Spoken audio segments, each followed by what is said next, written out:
Hello, everyone, and welcome to Turn Digi.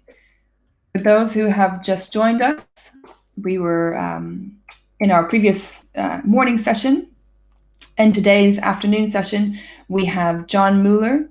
We also have Arianne Donoghue, Helen Pollitt, and Shelley Walsh.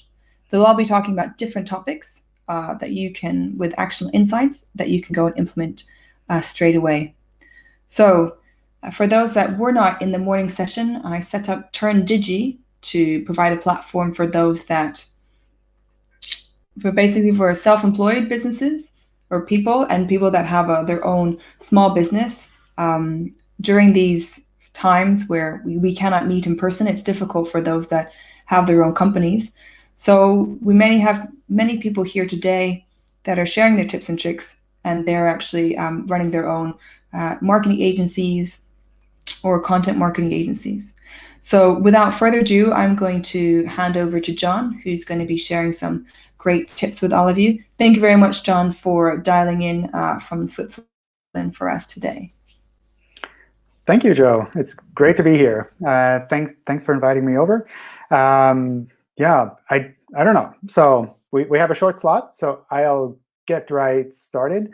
I'm John Mueller. I'm a Webmaster Trends Analyst at Google.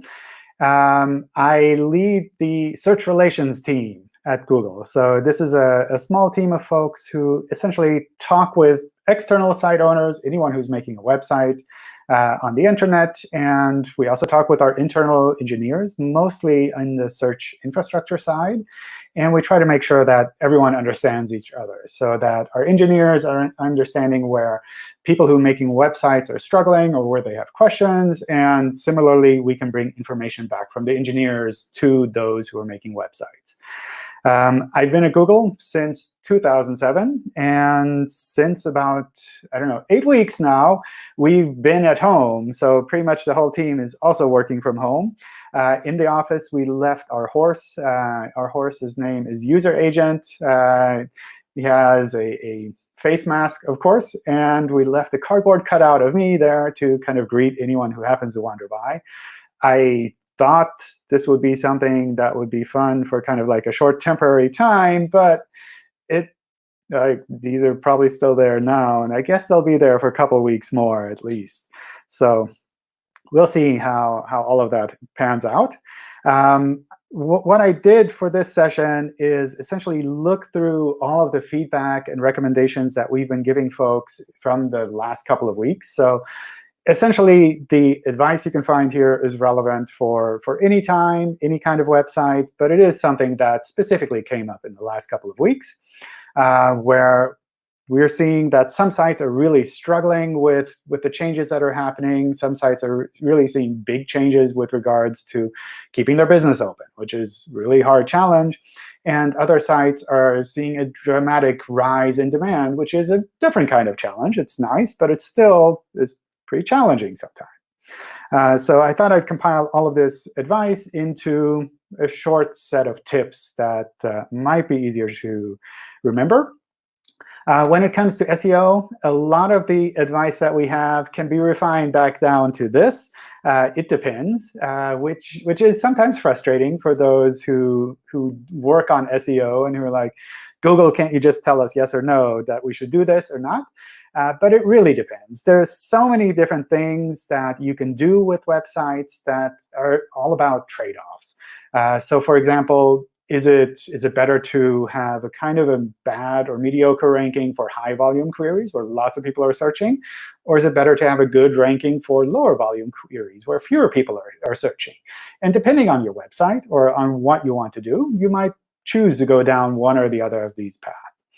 And essentially, that decision is something that we can't make for you. That's something that you have to decide for yourself. So kind of like, should I do this or should I do that? It's like, you can do both of these. Here are the pros and cons. But you need to make that decision yourself. A lot of the things that we talk about with regards to SEO are technical and logical, where like if you think things through, you can figure out, like, is this correct or is this not correct? questions about like, how can I do X? How can I link my pages so that they get indexed? How do I use images properly? These are all technical things where you can find kind of clear answers on how to do things properly. And the technical part of SEO I find really interesting because it's very logical. Like you can follow things through, and you can think about the technical side and kind of find answers. But there's also a large part of SEO that isn't really technical or logical. Well, maybe it's logical to some people. It's not so logical for me sometimes. But things like, what are people searching for? What queries do I want to target? How do I encourage people to come to my website? It's not that there's this one meta tag that you put on your pages and it just works. So those are kind of the two rough groups of, I don't know, parts of SEO that I like to look at. And in general, when it comes to SEO advice, my recommendation is always to kind of think about what that advice is, and then determine, does it make sense for my website?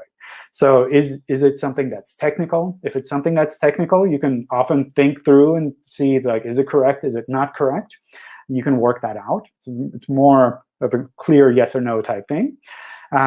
With regards to a lot of things, like before, it depends. So it's like, what is the ideal positive outcome? You can think about that. What is the likelihood that it actually happens? Because a lot of things around SEO are not so black and white. What's the potential downside if you do it? What could possibly go wrong? It's like, there's something that can always go wrong. And what happens if I just do nothing? What if I just wait to see what happens? It's like, is there something critical that's going to happen with my website if I don't make this change or not? And based on these kinds of questions, you can work out with pretty much any kind of SEO tip that you find online or that you hear from other folks. You can work out, does it make sense for me to consider this for my site or not? OK, so that's kind of the background. Let's go and look at those 4 tips that I have. The first one is to use the available tools. So in particular, I know Google's tools. I know there are lots of other tools as well that are pretty good. But when it comes to Google, especially small businesses, I strongly recommend using Google My Business. I don't know all of the details of Google My Business, but it's a fantastic way of essentially showing up in the search results without having to do SEO for your website. So that's something I strongly recommend. The other tool that I strongly recommend is, of course, Search Console, which is a great way to get an insight into how Google Search sees your website. So that's kind of the other thing that I would recommend. I generally recommend getting those set up way ahead of time. So when you're working on your website, make sure those are set up, even if you don't need them immediately. Because if you have them available, then you can use them whenever you actually need them. So for example, if you need to urgently remove something from your website or urgently need to update something, then if you have everything set up, you can just go there and do that. Whereas if you first need to verify ownership and kind of go through all of these processes, then you're automatically losing a couple of days or like however long that takes. The second tip I have is that less is usually more when it comes to SEO, in particular when you're looking at big changes on a website. So a lot of the questions that we get in the office hours that we do can come back down to this, where it's like, should I translate my website for the UK? Maybe I have an English website for the US. Should I make it available for the UK? And if you're at that stage where, like, I don't know if I should do this, I can do it. It's like easy to do. But when you're at this stage and you don't really see the big advantage of that, then I would strongly recommend focusing on the smaller things that you have first and making those significantly better, rather than taking a little bit of time to create this giant mass of pages. Because it's very easy to create a lot of pages. It's very hard to make a lot of pages appear well in search.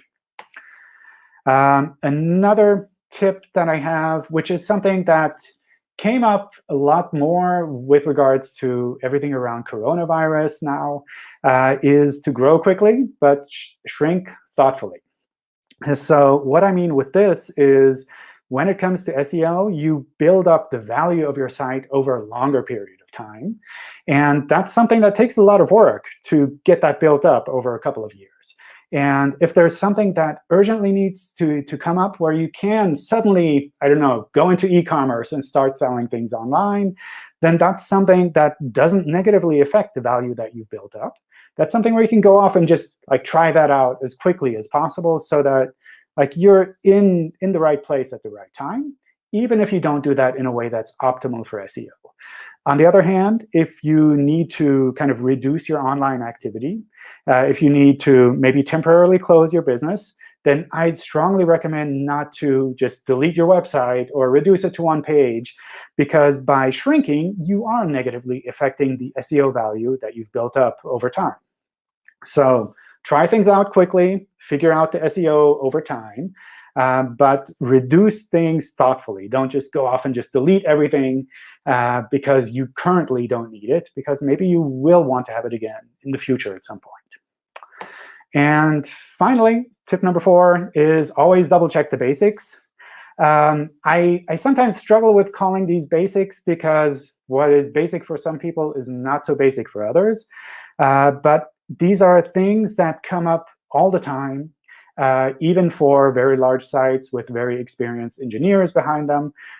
These are things we see all the time, where we end up contacting the site and letting them know about these issues.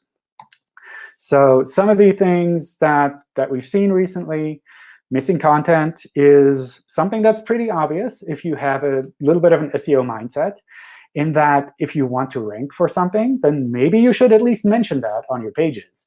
But especially for kind of the more, I would say, I don't know, what's the word? For the more advanced people who are used to thinking that, oh, Google has all of this machine learning knowledge, it can understand what my website is about. They often don't realize that actually Google does look at the words on your page. And if you don't mention words, then it'll be hard for us to figure those words out. So if you've worked out which words you want to be visible for in search, make sure you have something along those lines visible on the page itself.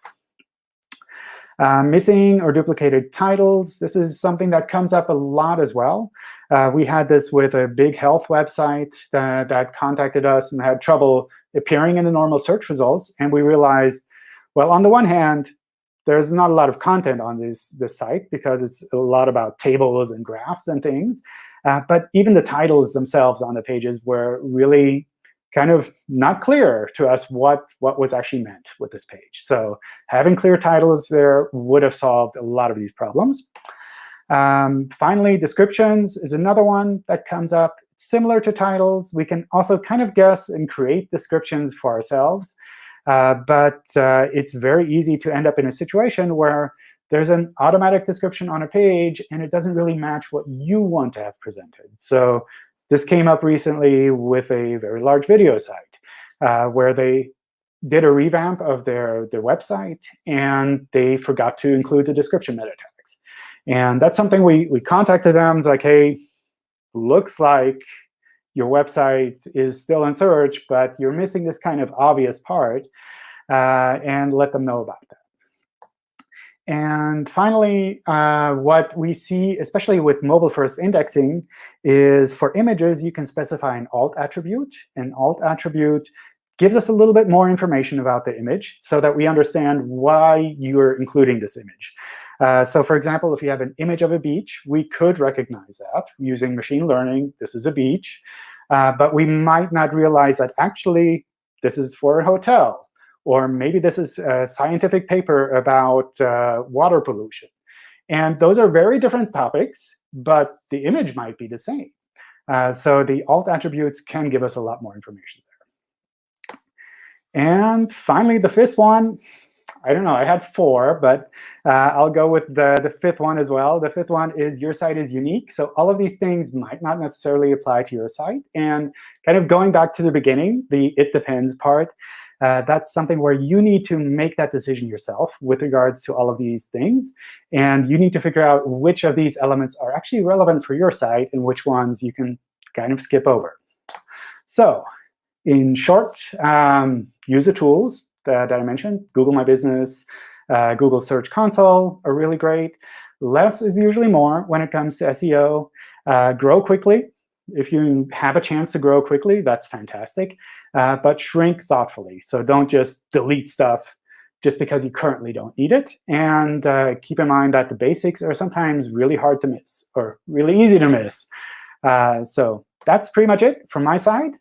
I think we can have questions if you have any questions here, or otherwise there are various places where you can find us as well.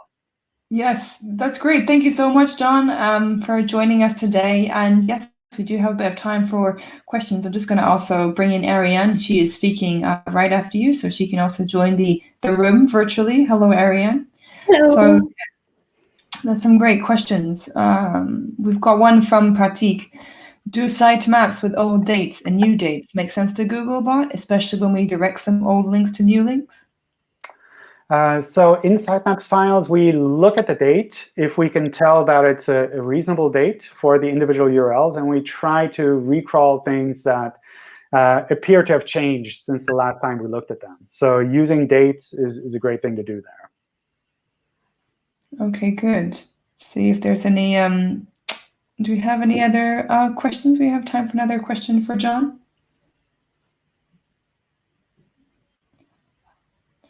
I would say he chooses another great piece of advice. Thanks, Monse. I would just want to confirm something. So actually, your webmasters, your blog, how often is that updated? Is that updated actually more now that everyone's working from home, or the same as before? I think in general it's kind of the same. I think it's a little bit more, not because people have more time, but because we ended up doing a lot of things for coronavirus sites at the moment. So we published things like a special working group that we set up, some of the new structured data types that are for that. But it's not that we're blogging kind of more because we have more time. I think within the team, it's probably the same as everywhere else. Some people are very productive because they love working at home, and other people are really struggling through things because everything is so weird, and who knows if anyone will be alive tomorrow. It's like that balance makes things very hard. And it's also something where I think from my side, kind of as the lead of the team, it's not something where I want to pressure people and say, like, oh, you should be creating more content because you're not traveling to conferences. It's like everyone has to kind of process that at their own rate. Well, that's well said. Actually, we have just a couple of questions. One for you from Paige. When is organic shopping going to hit the UK? I don't know. I think that's really a cool change that was launched recently. Part of the shopping team is in Switzerland, so they're kind of like working in the same situation, that it's not launched in Switzerland, but actually they have to work on the product. Right. So that's kind of exciting. But I don't know. My guess is we would like to roll this out everywhere, but sometimes there are just policy reasons or legal reasons why you can't just turn that on from one day to the next. So I guess the answer is it depends, right? I don't know what it would depend on, though. It depends on the priorities of the other countries. Yeah, I mean, especially these bigger launches around e-commerce, where there's just so much legal activity involved as well. It's really tricky. I don't envy the lawyers kind of trying to make that call. OK, well, hopefully we can have it soon. OK, we just have one last question. From Lawrence. He says, I often see bots masquerading as the Google bot. What's the easiest way to spot them and block them? The easiest way is probably with the IP address. So we have a help article where you can recognize if an IP address is really from Google or not. And you can do that on a per IP address basis, or you can kind of recognize this block of IP addresses is from Google, and everything else is probably not from Google. OK, great. Thank you very much. And Aman wanted to say about hope you're doing well, or how the heck are you? Are you staying well? Looks like you are eating your cheese. So far, so good. I mean, it's like every day is different. Some days work well, sometimes they don't. But I imagine that's similar everywhere. Yeah, I think so. Well, thank you very much for all your tips. And your slides, will they be available to download later? Probably, yeah. Okay. I'll try to make them available. So I mean, they're in this recording at least. So yeah. Great. Well, thank you very much for coming. You're more than welcome to stay for Arianne's talk and in our virtual studio. Or if you have other things to do, I appreciate you need to leave. But I also wanted to just say thanks to our speakers for being on the show today. And thank you very much, Arianne Donoghue. She's a UK Search Personality of the year 2019. Very fantastic achievement. And she's going to be talking now about making the most of the power of PPC. So I will add your slides to the screen and leave it over to you, Arianne. Amazing. Right. Hopefully this all works okay. My green screen, I'm currently holding it in place with like my left hand. So bear with me. It's either that or the alternative, which is a very messy spare room behind me. So we will try and get this to work. And thank you, Joe, for giving me an excuse to brush my hair and put makeup on today. It's like the first time in weeks, right? This is lovely. This is great. So I'm conscious that we don't have much time and I have a lot that I want to get through. I'm probably going to run a teeny bit over just to kind of get that out up front. Sorry. But I wanted to talk about the power of PPC and how people can make the most of it at a time like this. And one of the reasons, or two of the reasons we love PPC is because of how targetable. I just turned my screen off, haven't I? Sorry, yes. Can I bring it back? Yeah, I accidentally pressed the wrong key on the wrong screen. There we go. I'll have these technical issues. It's fine. Hey, there we go. So two of the reasons that we love PPC is because we can track it and we can target it in a way that just isn't possible with many other channels. And so we're going to talk about how we can make the most of those two characteristics to help people better manage their budgets at the moment. It's going to be fun, hopefully. So we will crack on. So there's 4 key pillars or 4 key elements to this that I'm going to run through. And they're very similar to what I would do if I was to audit a brand new account for the very first time. So the first of these is we're going to check our goals and make sure that the goals we have right now are in line with the goals that we've set in our campaigns and mirror exactly what we're trying to achieve. The second thing we're going to do is take a look at how we discover what's profitable in our campaigns and how we can make the most of what's already working for us. We're then going to talk about how we can look for opportunities, whether that's opportunities to hopefully drive some growth or opportunities to save money. There are opportunities to do 2 different things. And then finally, we're going to talk about how we can layer audiences on the top for a little bit of extra kind of magic fairy dust that we can sprinkle over our campaigns. You're going to need access to 3 things: Google Ads or Microsoft Ads. This all holds true for Microsoft Ads as well. Access to Google Analytics, ideally. It's not essential, but it is helpful for some of the bits we're going to come onto. And access to a spreadsheet, whether that's Excel or Google Sheets. It doesn't really make much of a difference, although Google Sheets comes in very helpful for a script that I will run through a little bit later on. That's just activated my Google Home. Let me just mute that so we don't have Google talking to us. There we go, all the way through this. We ready? Honestly, technical car crash. Right, let's go. Deep breath. First thing we're going to do is talk about our goals. This is something I always bang on about when I do training, because making sure that our activity is aligned to our goals is the most important thing we can do. And if anything, it's even more key at the moment. Have a think about what your goals are right now, because chances are it's going to vary. At the very least, you're probably going to need to reevaluate your ROI and CPA targets. It might be that you still need to drive the same volume of leads, but you need to do it at a cheaper cost. Or it might be that you need to be increasing the level of profitability, or looking to just get the minimum that you can through the minimum amount of spend. There's going to be a bunch of different things that you need to think about. And it's okay if what you need to do is reduce costs. But also, there are businesses thriving during these times. So if you do have the opportunity to drive growth, that's something we're going to look at as well. Ultimately, though, everything has to come back to the objectives for your business. We often have a big disconnect between our goals for paid search and our goals for the business, not necessarily tallying up. And our job as marketers is to translate those business goals into actionable things that we can deliver for paid search. Because after all, one of the reasons we love it is how trackable it is and the ability we have to tie it back to those goals. So the first thing we need to do is to check the conversions that we have set up, first of all. Go into Google Ads and have a look at what is in there. Are you tracking the things that are most important to you right now? Many businesses have had to pivot and focus on doing things that they perhaps weren't designed for. So are you tracking the outcomes that are currently what you're looking to drive? And once you do that, go in and have a look at these conversions. Something I often see people make a mistake on is this including conversions option that I've highlighted here on the left.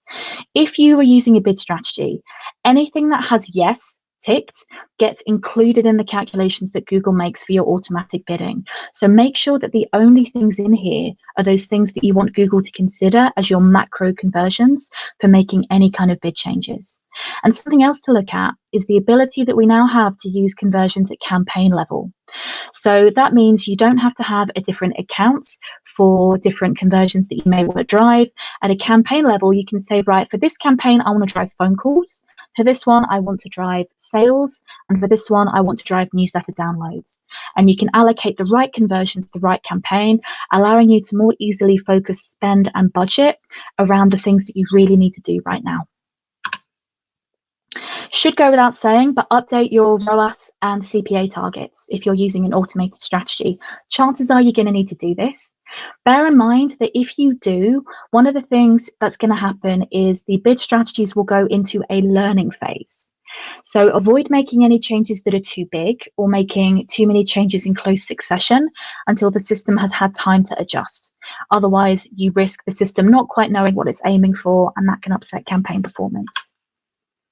So moving on to discovering what's profitable. The single biggest thing that we can do, other than actually looking at our campaigns and seeing which ones are hitting our goals or not, and doing that for keywords and ad groups, is taking a look at our impression share. Impression share, for those who don't know, is a measure of how often you have shown on the Google results versus how many times you could have shown.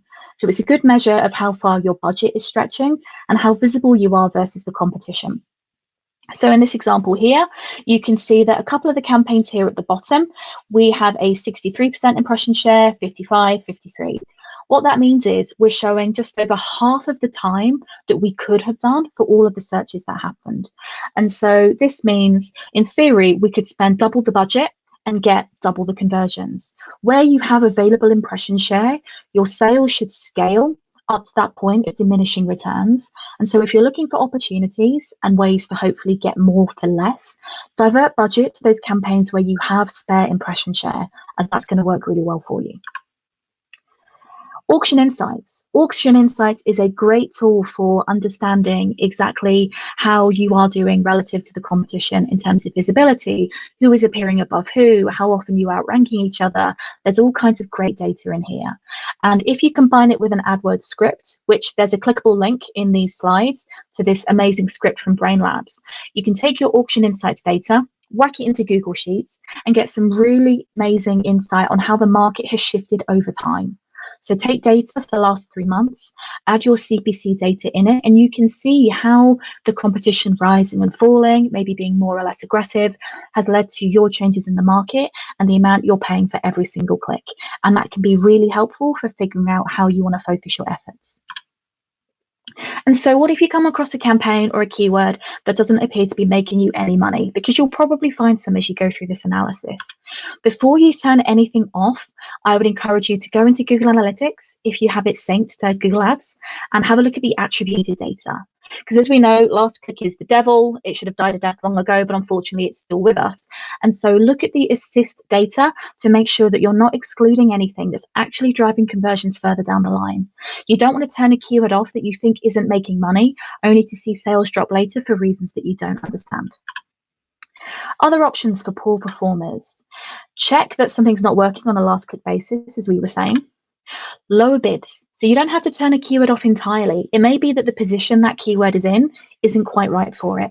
And also lower the bid strategy targets. That can be a good way to address multiple issues at once. Be more selective with your keyword range or match types. So maybe don't bid on your broadest keywords and maybe restrict yourself to exact match to perhaps limit the amount of content that you're showing for. And also, don't be afraid to turn off a keyword entirely, but it can have an impact, as we were saying, both from an assist perspective and also from a quality score point of view. There's data that shows that turning off campaigns very suddenly for a long time can impact your quality score when you go and re-enter the auction. But that's no excuse to not pause activity if it's the right thing for you to do commercially, ultimately. So how do we look for opportunities? There are things you can do across the board, and you can do these in the interface, or you can use Ads Editor, which is an amazing tool. Both Google and Microsoft have them for their respective platforms, or you can download data and you can do the same work in an Excel spreadsheet, whatever works for you. Things you should review. So we've already talked about impression share as a way of looking for that additional opportunity. Make sure you're having a look at quality score, and this is in green because we'll touch on it in a bit more detail, as we will the rest of these things. And then creative and ads, we'll come on to these as well, how you can make the most of your creative and site links at a time like this. So quality score, I'm hoping that everyone's familiar with it, but for those who aren't, quality score is a number that we get given on a scale of 1 to 10 that helps us understand how good Google finds our ads, how relevant, with 1 being the worst and 10 being the best. It's made up of 3 core factors outlined here of the landing page experience, the ad relevance, and the expected click-through rate. And for every keyword that you have in your account, you are able to have a look at the quality score and you're able to understand how good each of these components is. Are you above average, average, or below average? Where you are average or below average for any of these factors, have a look at what you can do. If it's ad relevance, then you need to work on your ad copy. If it's expected click-through rates, it's probably a combination of ad copy and bid. If it's landing page, well, you know what you need to do. So have a look through your campaigns, because anything that has an average or below average, if you can improve that, you're set to make significant savings. While this data from WordStream is a few years old now, the general principles still hold true. For example, if you're able to lift a keyword from a 3 to a 4, you save up to 25% per click. That's a huge amount of money. And if you're able to make bigger changes across your account that drive performance, you can get some significantly more traffic or significantly reduce the amount you're paying for those clicks, which is really important at a time like this. Search query reports. We should all be doing these on a regular basis anyway, but go through this to find either the stuff that's working really well for you, take those keywords, add them into your account on exact match with a dedicated ad that really sings, or look for content that you want to exclude. Have a look for keywords that are high spend and low conversion, or poor CPA, for example, or have a look for keywords that are high impression and low click. That low click-through rate will be hurting your quality score. And don't be afraid to exclude things, but it is also a great tool for finding new keywords to bid on as well. And there's also lots of bid modifiers that we can use. So other tools that you have along with your base bid to help drive performance. So have a look at device. What devices work better for you? You can choose to bid more, less, or exclude based on any of these modifiers. So maybe exclude tablets if they don't work for you, or bid more for mobiles if they work really successfully. Location. Do you have certain locations that are really high converting, or do you have some that for some reason just don't work? Are you a regionally based business? Think about how to target your campaigns to make the most of this data. And you can get insights on how well all of these things are working for you directly from the Google Ads platform. Time of day, day of week. Particularly if you're a B2B business, or depending on the line of work that you're in, every day of the week isn't created equal, and you're likely to see spikes and dips in conversion. Same for time of day. So think about how you can use this data, because Google Ads gives you the ability to bid more, bid less, or exclude based on any of these factors. So you could choose to exclude overnight, or you could choose to only appear on weekdays. There's a bunch of different things that you can do. Demographics. So we'll talk more about demographics in a bit, but you can choose to bid more or less for things like age, gender, parental status. So for certain products, that's really, really powerful. And you can also do things like break out your demographics into different ad groups to customize the ads if you need to. If, say, you want a different ad for men versus women, for example. Likelihood to call is the final one. So if call extensions are important to you because you want to drive calls to your business, one of the bid modifiers you can also set up is a number that Google will use to boost your bids if they think that user is more likely to ring your business rather than click. So at a time like this, if you know you could convert calls better than you can clicks, that also might be something to think about. And make the most of ad extensions and creative. This is an area where I've really not seen people making the most of it recently, and I'm very, very much surprised.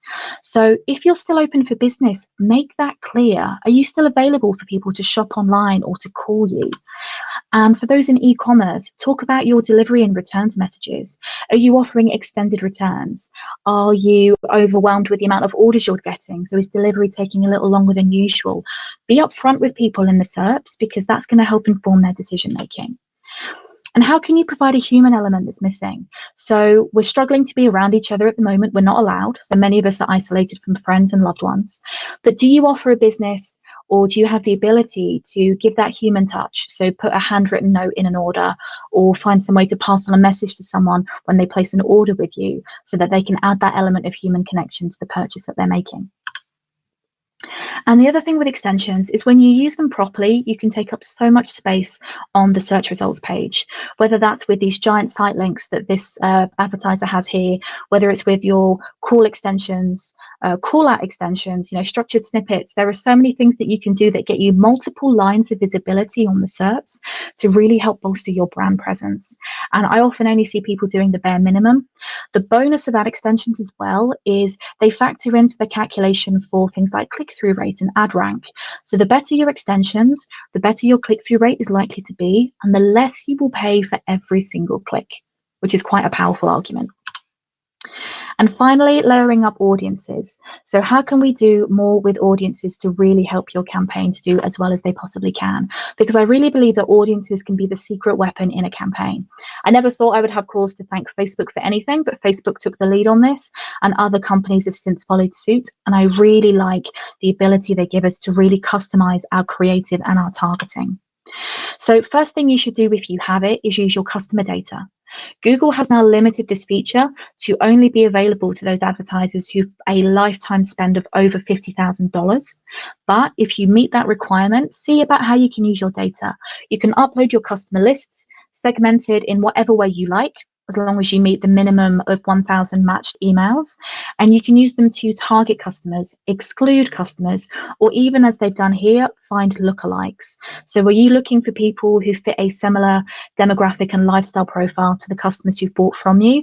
Because they're probably more likely to buy from you than the average person in the streets. So this can be a really great way to scale up some of your activity without needing to spend too much money. Other ways to use audiences. Lots of remarketing. People are still buying things, in a time like this. People are still looking for the goods and services that they need. So make sure that you're using remarketing to capture those audiences and get them over the line so that you get those conversions. Also think about how you can use PPC for retention and advocacy. So do you run a business or service that renews every 12 months? Take the data of your customers who are about to renew, upload it into Google Ads, and target them on generic or competitor brand keywords to stop them being lured away elsewhere, to make sure they come back and renew with you, for example. And use in-market audiences and demographics. So we'll talk about this in a second, and other ways that we can use audiences to reduce spend. So Google gives you the ability to use in-market and affinity audiences. Have a look in analytics and see which of these work really well for you. Where do your best conversions and engagers come from? And then use them in Google Ads to target people. So rather than going after everybody on a given keyword, you can choose to only target those who you know are in market for your product or service, or who you know have a close affinity with the kind of product that you're offering. And then finally, ways to use audiences to reduce spend. So one of the things people often ask me is about whether or not you should bid on your brand. It's an age-old argument, as old as PPC itself. But one of the things you can do in a time like this to save money, if you're not sure about what you should do with brand, is only show your brand ads to new customers. You can use remarketing lists to very easily exclude returning customers from your brand activity, because in theory, they might not be lured away by a competitor, and they're more likely to come through organic search than an average user, even if they've got to scroll down a little bit to do it. So that's something you can try if you want to refocus your brand spend. And also think about how you can restrict your generic keywords. There's a lot of terms that can be very expensive or highly competitive if you want to appeal to everyone searching on that term. So maybe restrict those keywords to your existing customers, or to those people who fall into similar audiences, or those affinity and intent audiences that we just talked about. And finally, don't forget Google Analytics. If you use analytics in Google Ads, you can create very powerful audience lists. let's just go back a bit, in Google Analytics, that you can use any of the data points in Google Analytics for, whether that is device, time on site, the channel they came through. There are so many things that you can do to build some really clever sequential remarketing and get all of your channels to work together harder just by syncing the two together. So think about creative ways that you can use those data points and what you could do with them. And a couple of other things to consider. If you are in a position to grow right now, you should really try. You know, the SERPs are less competitive in some ways than they've ever been, and it's a great opportunity for people to be able to gain market share. Look at other channels as well that might be less traditional, but also less competitive. Core, Reddit, Microsoft, and attribution. You know, make sure you are looking at non-last click to really help you understand the value of your campaigns. And look for those ways to make your channels work better together. So whether that is sequential, whether it is understanding the flow of people from one channel to the next and coming up with messaging that works for that, really think about how you can be clever with what your customers need from you at this time. If you're in retail, I do not have time to touch on any of this, so you can get in touch with me via Twitter. There's so much else you can do with your shopping campaigns and within retail to really make the retail space work harder for you too. I was Arianne. Share with me your unphotogenic screenshots. I have no doubt there will be many. I will add them to my beautiful collage of terribleness. And thank you very much. Cheers. Thanks very much, Arianne. That was great. There are so many tips that you shared with everyone. I'll just bring Helen into the room now, and I'll just, oh, yeah, there we go. We just have time for one question. So actually, Arianne, you said that you're available on Twitter, which is great. Mm-hmm. I was just tagging Arianne as well before John and Arianne joined today. So perhaps we can just answer one from Amon Johns. He was asking about what time of day of week is the customer time more important to know than the local business time? Interesting. Amon, I'm going to make an assumption here and comment if I am wrong in my assumption. Is this for businesses that maybe have multiple time zones that they span? For example, if you advertise to the whole of the US and Europe, if that's the case, that's dead right. What you are really interested in is the time for the customer. Google Ads gives you the ability now to run your campaigns based on the time zone of the person searching or the time zone of your business, appreciating that the two of those things can often be a little bit different. Things like call centers will be open from 9 to 5 for you, but they won't necessarily be 9 to 5 for your customer, depending on where they're located. So yes, customer time zone is the most important rather than your own time zone. In that case, getting data from Google Analytics might be better than relying on the data from AdWords, because the Google Ads, old habits there. Google Ads is always going to be reflective of your account time zone rather than your customer time zone. And so in that case, GA is probably the place to go for those insights. Great. Well, thank you very much, Arianne, for your great insights. And we'll be sharing your slides on Twitter or on SlideShare later? I will do. Yeah, that's no problem. Okay, perfect. Thank you. So Arianne is more than welcome to stay with us in the room, but I appreciate if she has time, if she has other things that she's working on. I'm currently holding this up with my spare hand. I might have to go before it falls over. The virtual brick background looks really great. That's fine. I also wanted to introduce Helen Pollitt. I met Helen actually in Paris. I think it was one of our last conferences maybe to attend at Y. Unfortunately, but we will be back again and doing some more talks, I hope, soon. So I'll pass over to Arianne, to Helen. Helen, if you want to try sharing your screen, then I'll bring in that to the into the. Okay, no pressure. I can do this. No pressure. You can do better than I did, Helen. It will be fine. While we're waiting, I will everything. introduce Helen. So. Helen is going to be talking about setting up your Google Analytics for success and happiness, because we'll all be very happy if we make sure that our Google Analytics is set up correctly. And Helen is also, like Arianne, is running her own business. Hers is Arrows Up, and she's also working as a university lecturer. So both Arianne and Helen both running their own businesses, and well done to you for doing that, taking the initiative and doing and fulfilling your dream of doing what you wanted. It's good to do your own business. Oh, hello, John. Hello. Okay, how is that? Yes, I was the one not looking. Helen's presentation is ready. Oh, wonderful. Over to you, Helen. Brilliant. Thank you so much. You can Let me see if now. can I control. Here we go. Yes, it works. Wonderful. Thank you very much for that lovely introduction. Essentially, yeah, I did make the very, very brave, very, very sensible decision to set up a brand new business in the middle of a pandemic. Hopefully, though, you can see from this biography slide that I have got quite a few years of experience in SEO and analytics. And all of this really is just to show you that I have got quite a history with Google Analytics. It has not always been a very smooth relationship. It's been fairly tumultuous at times. Over the years, I have seen very many Google Analytics accounts. Some of them have made me the happiest person in the world, and others have reduced me to crying bitter tears of sadness and regret. Now, I don't want you to have such a tumultuous relationship with your Google Analytics account, which is why I want to give you some of my tips on how you can structure your Google Analytics account for success and happiness. So, what does Google Analytics success and happiness look like? Essentially, you want easy access to the information you are looking for. You want to know that that data is trustworthy. You want to make sure that you are tracking the right things, and also you want to protect that data. So, easily accessing the information you want. What exactly does that mean? Well, essentially, it might be for you that you don't just have the one website that you want to be tracking. You might have multiple websites. It might be that you have your core main website, but you have a blog that sits on a separate site. Or maybe you have an app for your business that you want to be tracking. Or maybe your client has a smart fridge that they particularly want to know what's going on with. Essentially, if it is in some way digitally connected, you can probably hook it up to Google Analytics.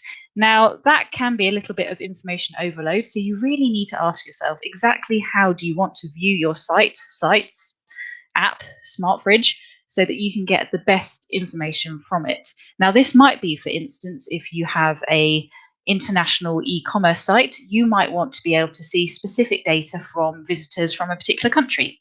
And you might want to also be able to section out information on people visiting different language pages. So it might be that you don't just want a view of your website as a whole, but you want to easily, without having to put segments on and all that kind of hoopla, just be able to drill down into a specific section of your website. And Google Analytics allows you to do that. But in order to set that up correctly, you really need to know exactly what it is that you want to be able to see from your Google Analytics account and kind of work backwards to work out how it needs to be set up. Regardless of your website structure or how many sites that you have, or whether you are trying to track something from the Internet of Things, you need to understand properly how the account, properties, and views all fit together. So essentially, your account is a thing that you log into. If you are an agency or you're a freelancer and you work with clients, then it's likely that you have got a master account that has your clients' accounts in it. And for each of those brands, you will probably have a set of properties. Now, that is likely to be your website or your blog or your app. And each one of those properties can have multiple views. Now, this is where it can get really interesting. It's also where it can get a little bit confusing. Your views essentially are the really tailored part of showing you the data that you actually want to see at quick glance. Now, regardless of how your website is structured, you absolutely have to have a raw data view for your property. That means that you have one view that has absolutely no tailoring, no tinkering, no configuration going on with it whatsoever. It's just the pure raw data that is being pulled into Google Analytics. And that's super important because things go wrong with your tracking. And if things go wrong and you accidentally start filtering out data that you needed, then you can't get that back. So you need a raw data view that allows you just to have all of that information that you might never look at again, but it needs to be there, collected, accessible for if something goes wrong with some of your other views. Speaking of other views, you probably want a reporting view. And this is the view that has all of your tailored, configured information pulling through to. So, for instance, it might be that you have certain IP addresses filtered out, so they're not polluting your data. It might be that you have customized other things within your view, and that's the information that you're actually reporting on. That's the information that you're basing your business insights on. And then you want a test view. And this is where you can start trying to set things up in a slightly different way if you've noticed that data is not pulling through in the way that you want it to. But it allows you to test out things like filters before you actually implement them onto your reporting view. So if something accidentally filters out too much data, you're not actually polluting the reporting view that you're collecting all of your business intelligence from. So it's really, really crucial to have those 3 views at an absolute minimum per property.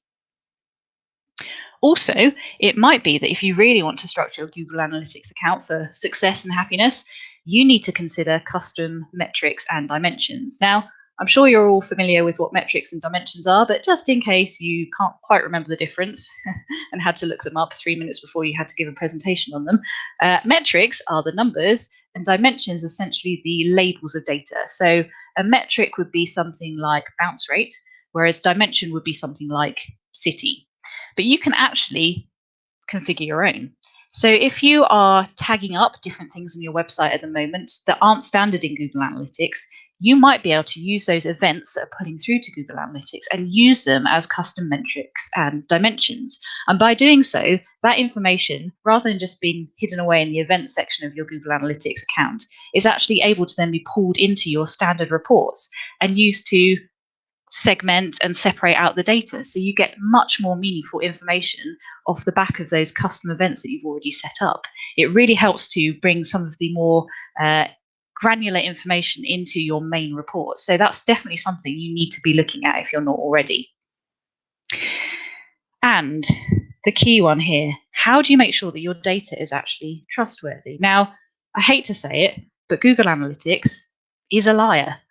And before you consider breaking up with Google Analytics over that, you need to know that pretty much every free analytics account that you're going to have, regardless of which software is providing it, is going to do the exact same thing. It's just the nature of how information is collected through the internet.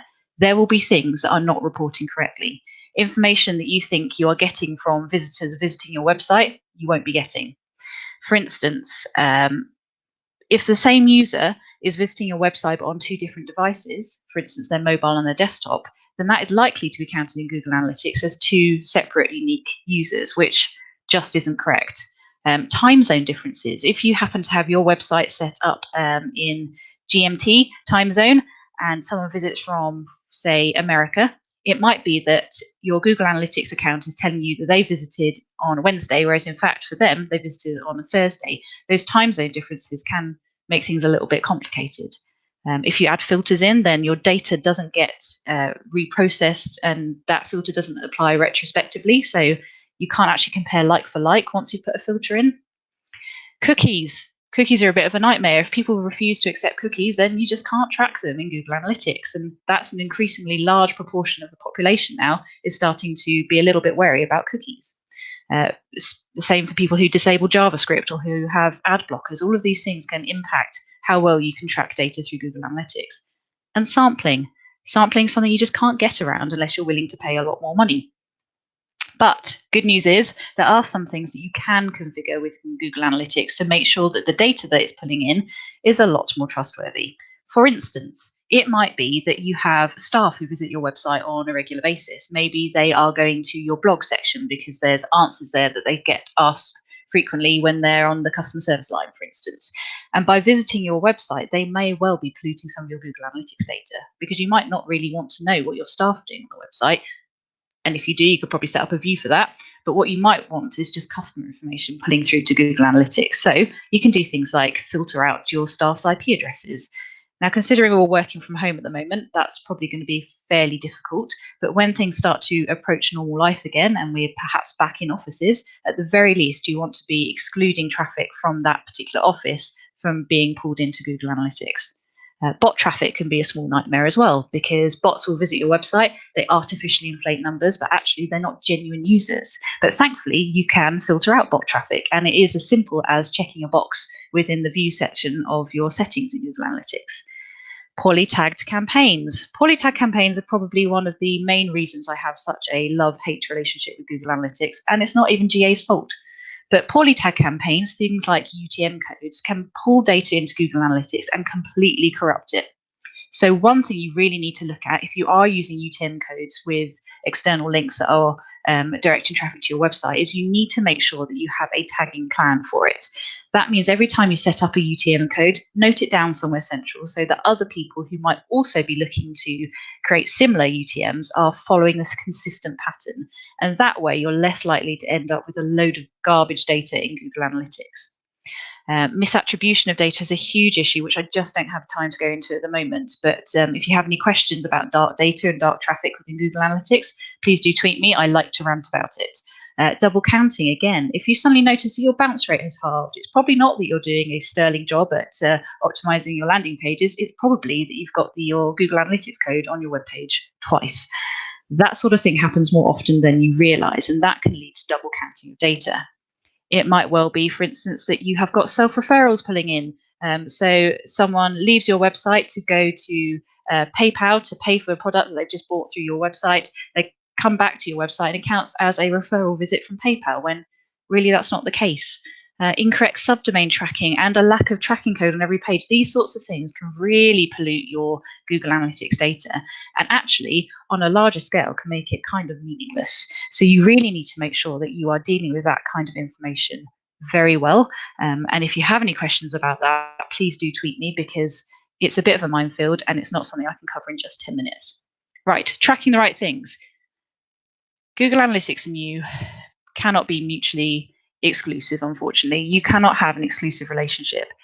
You need to involve Tag Manager in your relationship. Google Tag Manager allows you to track lots of different elements on your website that natively Google Analytics just doesn't know that your users are doing. So what you need to do is consider a typical customer journey through your website. What sort of buttons might they click? What sort of tabs might they select? What do you want to know if they're doing or not doing? And that sort of stuff can get tagged up into Google Tag Manager, pulled through into Google Analytics as events, and then hopefully you might be able to create some custom dimensions and metrics out of them.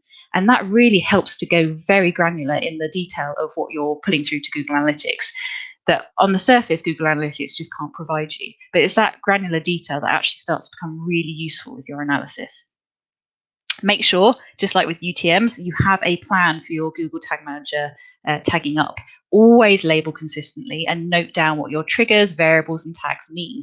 They might make sense to you, but if someone else happens to take over your Google Analytics account or needs to understand what some of those events that are being pulled through to them actually mean, it's probably not going to make sense to them. So having this document that tracks all of that can be like a dictionary for your tag manager. It's brilliant.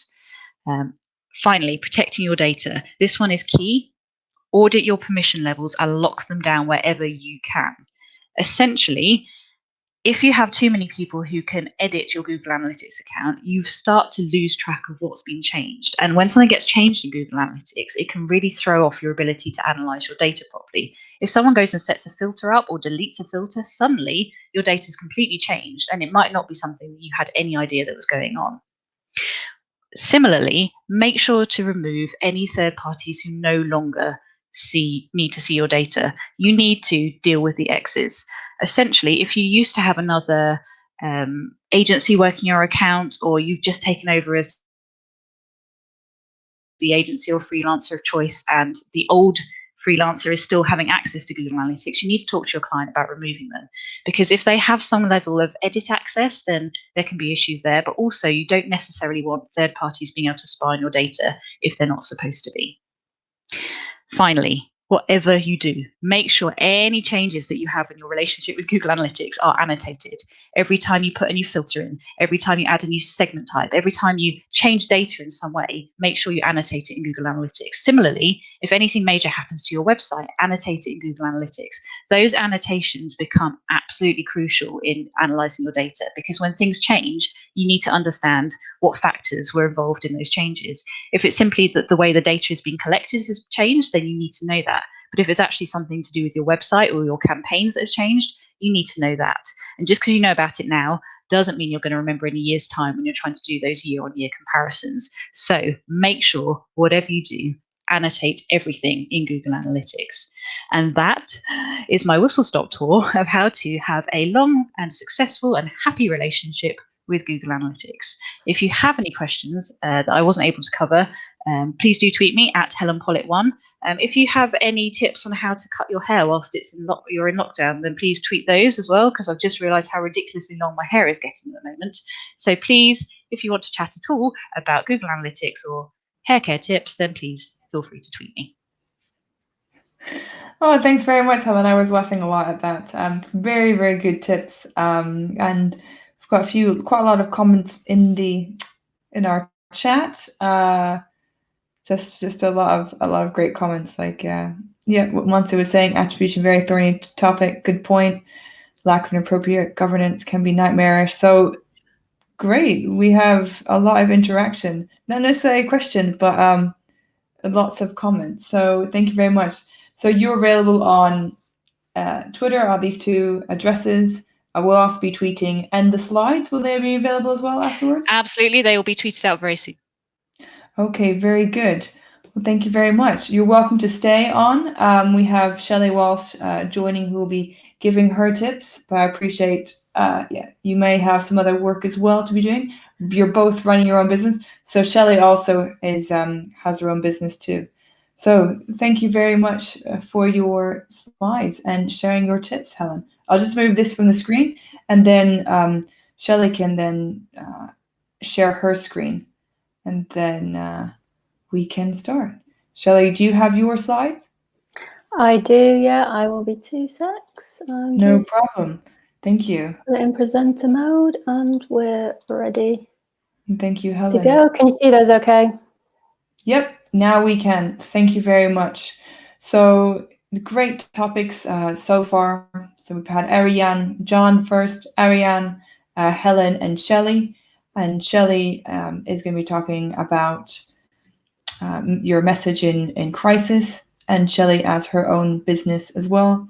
She's been running that for a few years. She has over 20 years experience in creative marketing and business, as well as 10 years digital marketing experience. She's also published on many sites, many top digital media sites, and she's spoken at companies or conferences, I should say, such as Brighton SEO. So I'll pass over to Shelley to share her tips. Thank you very much, Joe, and good afternoon or good evening or good morning, where everybody is right now. Hope everybody's staying sane out there and not going completely mad in isolation like I am. So my talk today is going to be about brand messaging, because brand messaging, I think, is a very essential part of SEO. And brand messaging absolutely underlines all areas of SEO. You know, your messaging in your PPC, your social media, your content. So I'm very much focused on content. I'm a digital marketing consultant and founder of Shellshock UK, who produce content. So today I'm going to be talking about how to find the right tone of voice for content during and after the pandemic. So on the 23rd of March 2020, something unprecedented happened. At the beginning of the year, nobody could have thought that this was going to happen. And it came as quite a shock when we were told that we all had to stay home. I think this is the first time this has ever actually happened, even in wartime. Nobody was in lockdown for 24 hours a day. So it's been a bit of a shock and a steep curve for all of us. Also, none of us had ever heard the word FOLO, and I don't think anybody even knew what it meant. So pretty much brands have had to start again. And instead of it being business as usual, we're now in a position where we have to be responsive, resilient, and risk averse.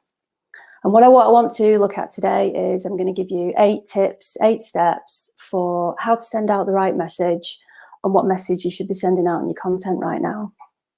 So the first one is be accountable for your actions, because what you do right now is really going to matter when this is all over. More than ever, brands are under scrutiny for how they navigate and operate at the moment. And if you get that wrong, you're not going to be forgiven. There's a lot of naming and shaming going on social media right now. In the UK, you'll all be familiar with Sports Direct, Wetherspoons and B&Q and the anger that they face for putting their staff at risk. Also, this website, Did They Help, is currently naming and shaming They've got their heroes and zeros list of who's doing good and bad. Social accountability is a really critical value at the moment, and brands are having to be seen to have a mutual interest in their business, but also in society. Actually, one other brand worth mentioning that has been shamed quite a lot, I don't know if anybody's seen this on social media, but Ticketmaster have come under a lot of fire, and the Ticketmaster refund hashtag has been absolutely on fire with really angry people. So your messaging and your content needs to address 3 basic needs that your audience has right now. Now, according to Tony Robbins, there are 6 basic human needs, but at the moment, we're really focusing on 3. And it's all about comfort, certainty, and connection. And all the content you're producing really should be in some way aligned with this. That's really important. There's 2 possible, everybody who lives in the UK will understand what this image is all about. On Thursday nights at 8 PM every week, we all come together outside our homes to clap for carers. And this is probably the only time in the week when we have some real certainty. And it's a time for connecting with people, and we feel some real comfort from being part of something bigger than ourselves. Now, I don't know if anybody else is in isolation on their own like I am, but for me, going out there once a week is often about the only time I have real connection with people. And as you can see, there's a lot of people out there getting really emotional about it. But the thing that's so special about this is that it's actually helping the people who are clapping just as much as who we're clapping for. It's become a really, really important focus of people's whole weeks. So number 2, acknowledge what's happening, but don't force a connection or try to leverage the pandemic anyway. There's 2 possible approaches a brand can take right now. One of those is to pivot quickly and do your best to react, and the other is to do nothing and carry on business as usual. If you carry on and do nothing, you're going to look really self-absorbed and out of touch. But you've also got the danger of, if you look like you're trying to exploit the situation in any way, that this is going to damage your reputation. Just look at what has happened with Ticketmaster. There's a really careful balance that you've got to get right. So some brands that have pivoted quickly are restaurants, particularly local restaurants who don't usually deliver, have suddenly started doing food delivery and delivering ready meals. Hotel chains, there's quite a few chains that have offered their empty hotel rooms to NHS as an extension to hospitals. Personal trainers have started training one-on-one over Zoom. LMVH Perfume very quickly started producing hand sanitizer. And I think my favourite pivot was Time Out, who became Time In. And they started doing a lot of listings of all the live streaming events that were suddenly happening. Brands that quickly align the message. Now, I think this is actually my favourite piece of content that I've seen over the last few months, and this is actually from McDonald's. They put out a campaign in Russia that was leverage the unskippable ads, and it was a 20-second, fixed 20-second video, which is actually the recommended amount of time that people are supposed to wash their hands. It really got the message across, and it had 120 million views in just 2 weeks. I was so impressed with this, I even tweeted to the gov.uk to tell them that this is how you make a message go viral and reach the masses. And I'd like to see governments doing a lot more of leveraging social media in this kind of way in the future. And then they've also got brands who are just valiantly trying to do their best when it all goes completely tee up. Emily Crisps, bless them, they booked all their outdoor campaign space at the end of last year. They were very excited to be doing their first ever outdoor campaign. And then obviously it came to launch and they were just got empty streets. So what did? They made the absolute best of a really shitty situation. And they just had a really good laugh at themselves. And what better can you do than that? Then sometimes you just have to say, you know what, this is the best we can do right now. The good thing is they got a lot of exposure. They got a lot of media coverage. So I'm hoping that they managed to leverage their social media alongside that. So they've got some really great brand recognition from people, so it wasn't a complete disaster. Oh, and one last, my favorite pivot was Banksy, who posted out this, my wife hates it when I work from home, just to prove that even an outdoor street artist has managed to find a way to adapt to the current situation. There's always a way to adapt.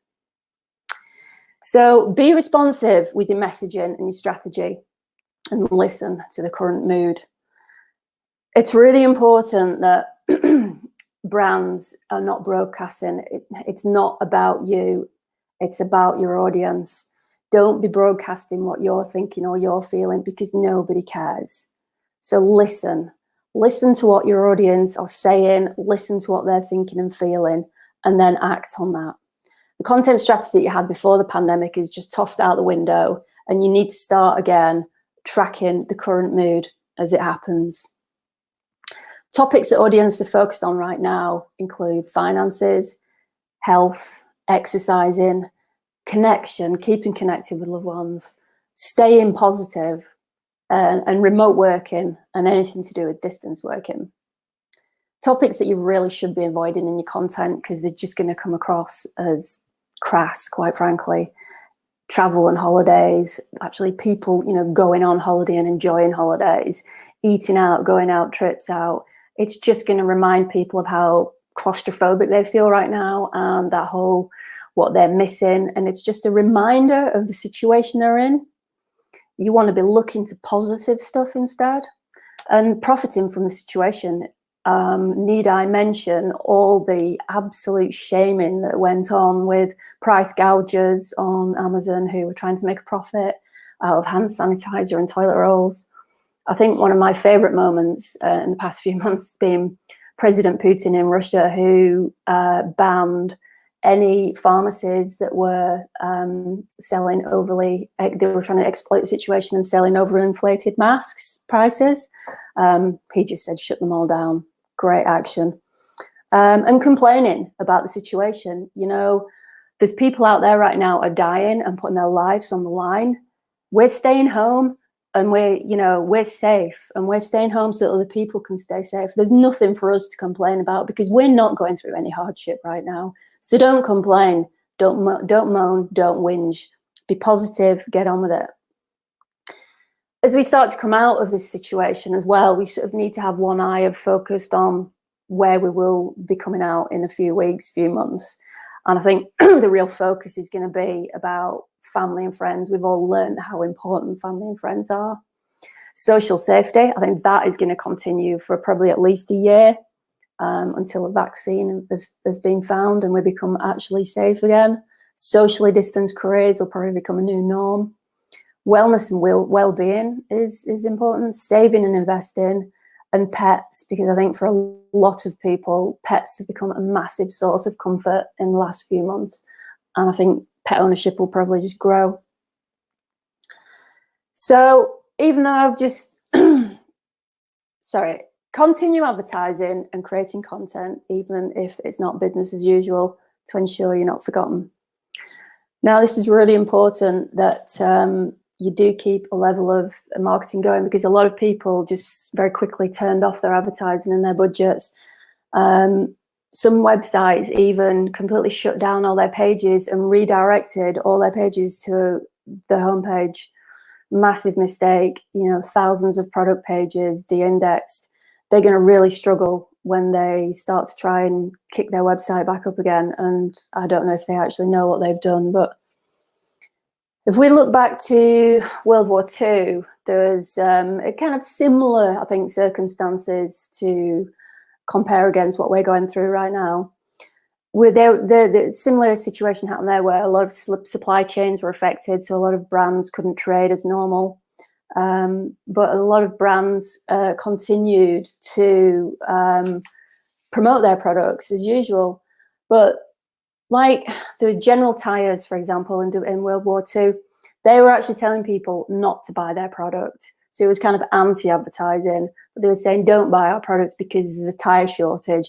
But by keeping themselves in the public eye, there was that brand recognition. So as soon as they came out of that situation, they were very well placed to be able to carry on.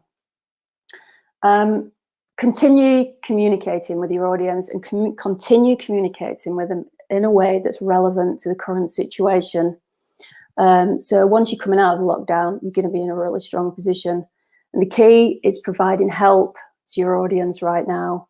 Provide as much help and value as you can with the content that you produce that supports your audience needs. Now, I was tracking the content that was coming through my inbox with newsletters. I get quite a lot of newsletters. And this is right at the beginning when we first went into lockdown in the first week. Evan Cycle was one of the first to respond, and they very quickly came out with some great content. I'm a cyclist, so keeping my wheels on the road is pretty important to me. And Evan's obviously recognised that for a lot of people, if they couldn't get their bike into a service shop, so they produced all this content about how to repair a chain, how to do it yourself, how to make sure you kept out on the road.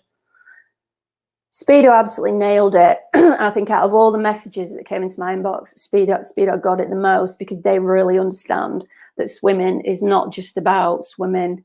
I'm a really big swimmer, and it's a very important part of my life. So it's very difficult for me not being in the pool right now. And Speedo really understood that. And they also started to put out some great content with, say, your dry land exercises so that you could be keeping fit. So when you do get back to the pool, you're ready to go. And Sweaty Betty, they focused on keeping really positive, and the tone of their emails was very, very positive, and sending out tips of how you could stay safe and sane.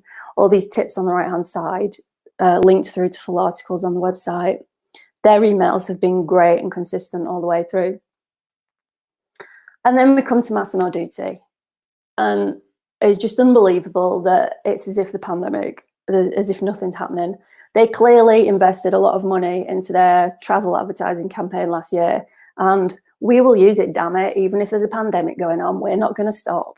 And it wasn't just one email. It was week after week after week. They continued with the same emails and absolutely refused to acknowledge that anything was going on. Very, very strange. I've actually lost quite a lot of respect for Massimo Dutti for doing this. So even though I've said that you should be continuing with your advertising, it's not now the right time for investing heavily in any kind of risky marketing campaigns, I don't think. For example, a big PR digital campaign that could fail. You need to be looking at spending your money wisely right now. I think in this situation, overspending and luxury is going to send out a bit of a negative message. And if you look like you're wasting money on something really frivolous or unnecessary, I don't think it's sending out the right message. I don't know if any of you've seen these adverts. Again, these are in the UK. Great collection of adverts. These are actually TV adverts from Uber, Facebook, and Tesco, and they've all got the same theme. In fact, there's quite a lot of brands online, brands on the TV that I've noticed have got the same theme, where they're taking clips of social media, real life social media, and splicing them with clips that are obviously filmed, but kind of made to look a bit homemade. And the result is you've got these fantastic ads that they've got this really budget, homely feel that seems to absolutely reflect the mood right now, which is a bit of a hack it together and do the best we can. I mean, look, I'm at home right now, broadcasting, doing a video. There's no fancy studio, etc. We're all doing the best we can, and we all recognise that. Everybody's, got hair that they can't cut. People have got beards that are growing, whatever. It's, we're all in this together, and it's quite a nice, I think it's a great feeling. And these ads totally nailed it for me. Some of the best that I've seen. And I say to anybody, if anybody can watch any of these without crying, you're a better person than me, because I just seem to be bursting into tears at everything at the moment, and these get me every time. What I am seeing at the moment, and I think what does happen in a time of crisis, is it's a fantastic incubator for creativity.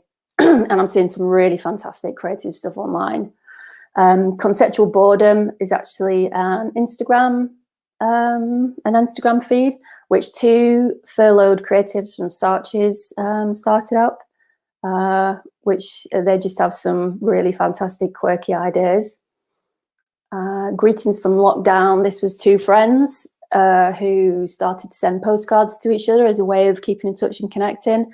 It's a Twitter thread, and other people joined in then. Some really, really nice retro style postcards. And then the Don't Visit Wales challenge. I picked this one up today, actually, this morning. A bunch of posters all about telling people, retro style travel posters telling people not to go on holiday. Obviously, you know, anybody in the UK knows that in the news it's all been about locals' anger about people who are driving out to these places. So news topic fatigue does develop quickly. So you need to be carefully monitoring the trends to know when your audience has had enough.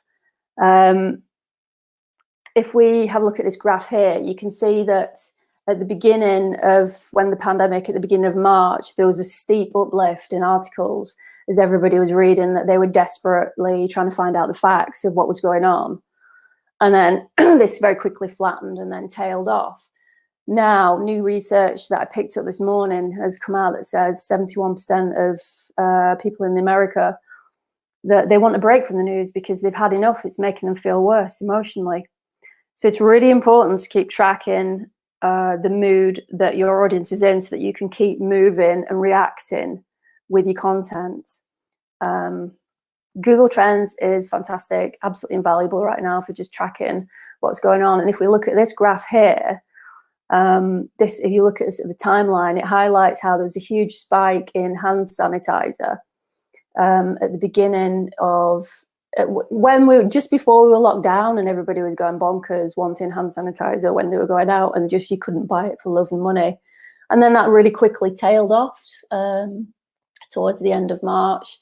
But if you look, what is uplifting now is face masks, and that's quite interesting because as people are thinking about when the lockdown does end, nobody's going to be rushing out, I don't think, to pick up their lives as they were. And people are going to want to stay safe, and face masks are going to be a really important part of that. And I think probably face mask fashion will probably become quite a big thing in the next few months. So as I say, if you keep an eye on Google Trends, it can give you some good ideas to feed into your content. Might not be that they will fit with every niche, but it does help you to keep track of the mood, and particularly the fact that you can drill down into whatever country you're in.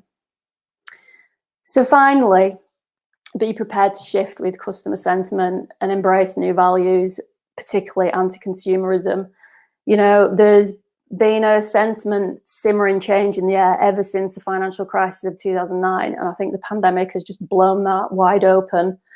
And really, I don't think life is ever going to be the same again. I think things are going to shift for a lot of people. And I think brands are going to have to hurry to keep up. And a lot of them might have to change their entire business models, and also their entire messaging and values are going to become so important. As I said at the beginning, it's about brands will have to have, you know, consider business and society. I think as we move out of the pandemic, we can expect that online business and distance contact-free economy is going to start accelerate. I think remote working and distance socializing will be the new norms, and probably at least for 12 months. I think more border controls will happen, and a drive towards locally sourced products, which would be great news for obviously independents, and this puts more emphasis on local SEO. Manufacturing channels are going to be readdressed to protect supply chains, which has been absolutely highlighted at the beginning of the lockdown when products became scarce and we couldn't get things. And I think businesses will face far greater scrutiny than ever before. And I think brand messaging will matter more than ever. And brands need to be ready to embrace the new normal. So thank you very much. I will be posting a full in-depth copy of this speech on my blog this afternoon that you can pick up along with the slides. If anybody wants to get in touch with me on Twitter, the Shelley Walsh, you can do so. And if anybody's got any questions, thank you. That was excellent. Thank you very much. So many great, relevant, just stop sharing the slide. So many great relevant examples, new ones, and especially the ones that you just put in this morning. Really good examples of how some brands are doing it really, really well. So yeah, we've got a lot of nice comments here, you know, from Marit. Yeah, to be honest, hope people will be a bit more thoughtful with what purchases. Yeah, I think we do need to be supporting local businesses. Amon saying the economy is not going to be bounced back, which yes, we agree. Love these examples from John, great prezzo, Shelley. So fantastic examples. Amon was just talking about, can some of your idea resources be used to do some good? Don't surrender, adapt, be positive. So yeah, we've got lots of great comments. And so you're going to do the blog post, be ready afterwards. We'll be tweeting out throughout the day as well. And we've got a fantastic lineup for so far, everyone coming today. And we'll be starting again at 3 p.m. on another channel, well, another video. I've shared that online on Twitter and also on LinkedIn. So those that would like to come and join us at 3 p.m. British summertime, and we have a few more speakers. Thank you very much, Shelley. Is there anything else you want to add to your slides? It was really fantastic. No, I think, as I said, I think just the most important thing right now is to listen to what's going on and react, and just keep tracking the mood, and be careful to not be seen to be profiting, but be careful to make sure that you're helping and offering value. I think that's the most important thing right now, is to be seen to be helping people. Yeah, seem to be helping, be tolerant with each other, and be patient as well. Thank you. It's great. Well, we will see some of you shortly at 3 p.m. Please check the new stream. I can't share it here because there'll be some echo. So thanks, everyone. We had a lot of people come today, and appreciate your time, Shelley, for sharing your time and